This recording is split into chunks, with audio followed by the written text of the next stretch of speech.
What's up guys, welcome back to FishOfHex. My name is Travis. In today's video we're going to be working on this Nyos Quantum 300 protein skimmer. More specifically, we're going to be cleaning the skimmer cup and the Avast Marine DIY skimmer Swabbie.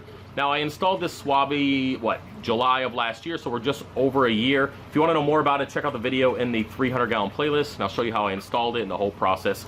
Really awesome. I've only cleaned it one other time and it works flawlessly, so I'm really happy with it, and I'll probably continue to use that brand if I decide to upgrade to a bigger skimmer or anything like that. Now, also in this video, we're going to be cleaning the drain port here, which goes all the way behind the tank, and you can see that's definitely full of shit. It's not draining anymore, and stuff is just sitting in the skimmer cup. So we're gonna clean that, which leads all the way over here to this 5-gallon collection bin, which is also from Avast Marine. And I've already disconnected it because it's full. It actually turned off my skimmer earlier, because once it gets full, it triggers the switch there, which then turns off the skimmer so I don't have any overflow issues.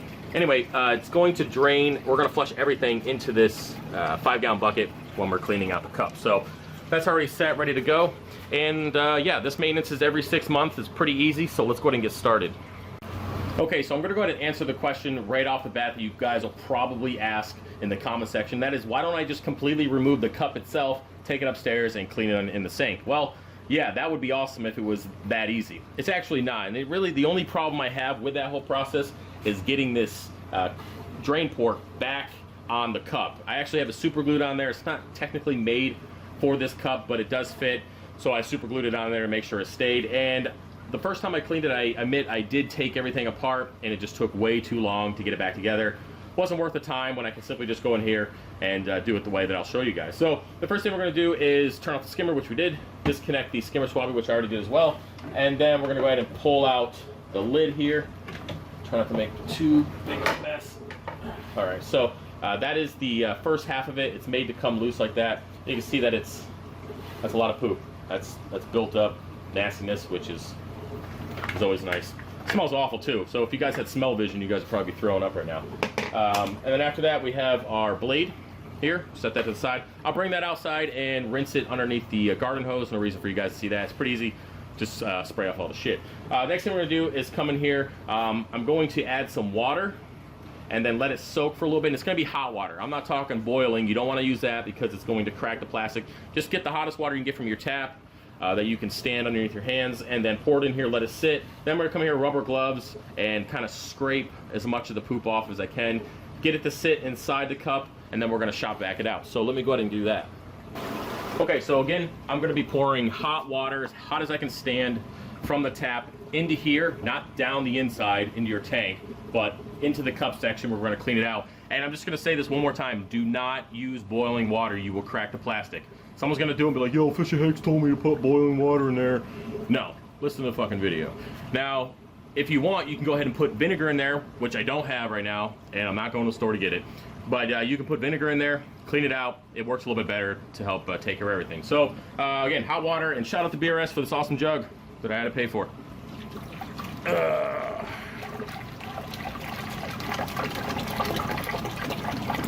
All right, so just gonna fill it up a little bit, nothing crazy.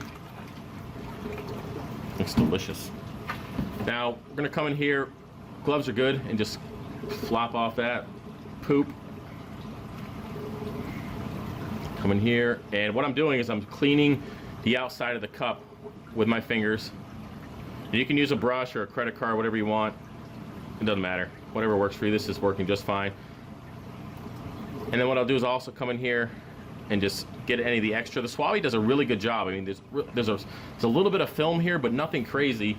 So 99% of the poop and all that stuff is being cleaned by the Swabbie. But again, there's a little bit of a film, which I'll come in here in a little bit and get with something like an acrylic cleaner or a razor blade or something that can really get that thin membrane, if you want to call it, I don't know what the word I'm looking for, of shit, basically. So right now we're pretty much done with cleaning the outside of the cup. Of course, we want to get in here, get all this good stuff. And it's for your health as well, is a good idea, especially if you're in a closed area like down here in the basement.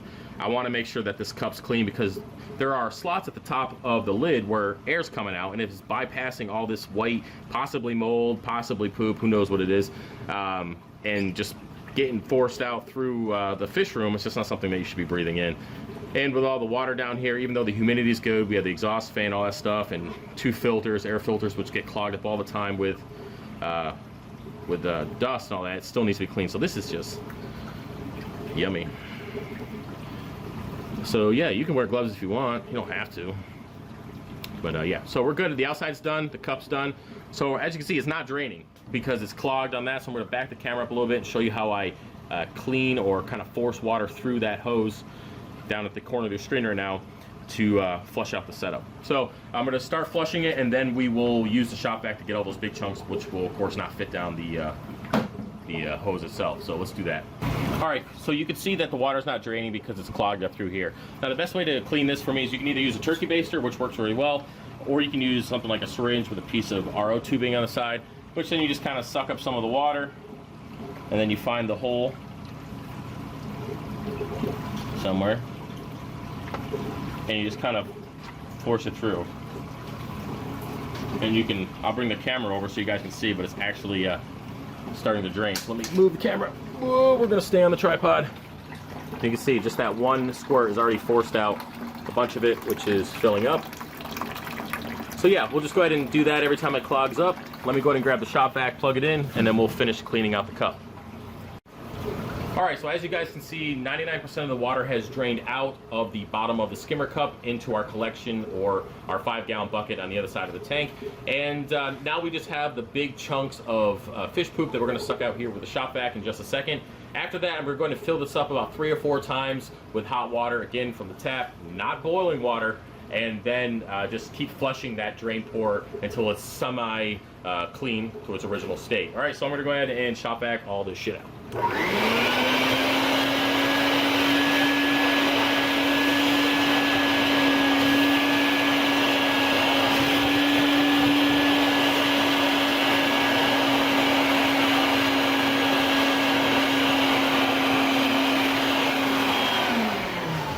You know, it's really awesome about a shop vac. Even though it has the filter on it, it just takes all that fish poop, mixes it around in the bucket, and then just puts out a bunch of hot air that smells like shit.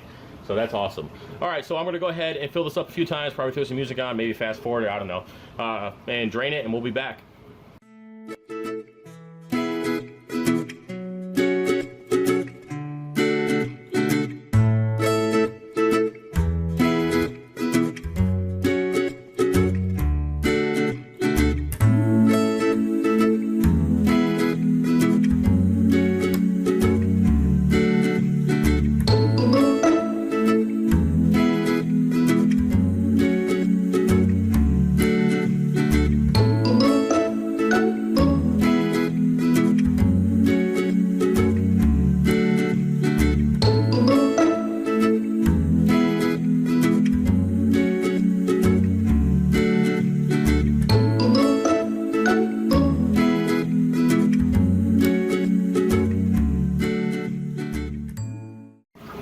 Okay, now that you guys have seen me clean the inside of the cup, the outside of the neck, as well as use paper towel to get all the extra poop and drain the drain port there over to the collection bin, now we just got to do the last thing, which is clean the inside of the neck.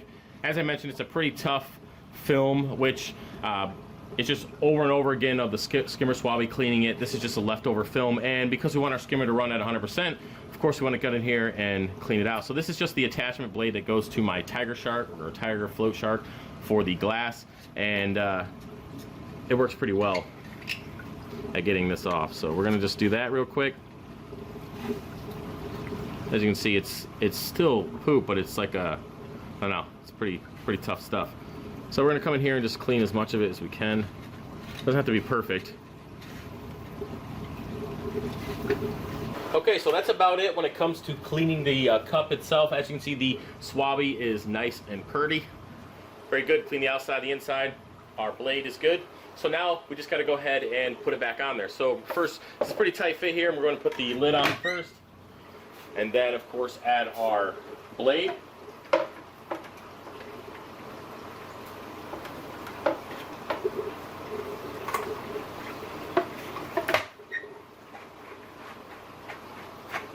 Alright, so that's good to go. All I gotta do is plug it in. It's on a timer where it will rotate every 3 hours. It does, I don't know, rotates for like 2 or 3 minutes, then turns off. Have to plug that back into the apex. Just double check to make sure there's not going to be any leaks with the hose. It didn't come loose or anything during this whole process. Make sure the air vents are attached to the skimmer, good to go. And then we just got to dump out our collection bin, which I'll show you guys that whole process, and reattach it, and then we're good to go. Okay, so here is our 5-gallon collection bin, which is just a 5-gallon bucket with the Avast Marine attachment here. And what it is basically a lid with a carbon filter on it, of course the port for our drain line. And there's a valve here, or basically a sensor that attaches to a breakout box, which goes to the apex. And when this fills up, it actually triggers the apex breakout box to turn off the skimmer. You just got to do that in the programming. I'll show you guys that in the video. But oh man, that smells awful. But whew. Anyways, this is just an attachment you can get from them that goes to a 5-gallon bucket, and you can use it. Now for video purposes, that is 4.5 gallons of fish shit. About 25 days or so. Again, about every 20 to 30 days, it will fill up, kick off the skimmer. I do have it set up for alarm, email, text messages, all that stuff. Just come here, empty it out, and reattach it to our drain line here, which goes, of course, here, and then it just kind of goes about its way. It don't smell anything. The carbon filter does a really good job. You don't smell anything until you take the lid off, and man, is that rough. So, whew, man, I'm fucking getting lightheaded from it. That's shit taxation right there. Anyway, I'm going to go ahead and dump both of these out back. Plants grow really good out back in that ditch, and I think it has to do with all this poop. And we're going to come back, I'm going to attach it, and then we'll be almost done with the video. All right? Well, guys, that's about it for the video. I hope you enjoyed it and found it to be somewhat entertaining. Now, here's a quick look at our cleaned skimmer cup, and I have the Skimmer Swabbie currently on so you guys can see how it works. Really love this thing. And like I said, it kicks on every 3 or 4 hours for a couple minutes just to clean the inside neck. And the skimmer's only been on for about 2 minutes or so, and you can see that it's performing pretty well. I absolutely love this Nyos skimmer. I've used a lot of different ones in the past, but this Nyos Quantum 300 is perfect in every single way. The pumps last. I haven't even cleaned anything else of this, as I mentioned before, since I've had it hooked up to the 300. So yeah, that's not me that's not me farting, that's me stepping on shit, and that's proof. Stepped on the stone right there. See? Just all right, so I just want you guys saying I'm busting ass on camera or something. But yeah, that's about it for this video. I hope you guys enjoyed it. Now, in our next one, we're going to be cleaning the detritus out of the 300, but doing it without a water change. There's 2 methods. You guys have seen one in the past. The second one I do in between water changes, which I do once a month or once every 2 months. And this is just something I like to do to make sure it stays nice and clean. So, until then, I'll see you guys later. Peace.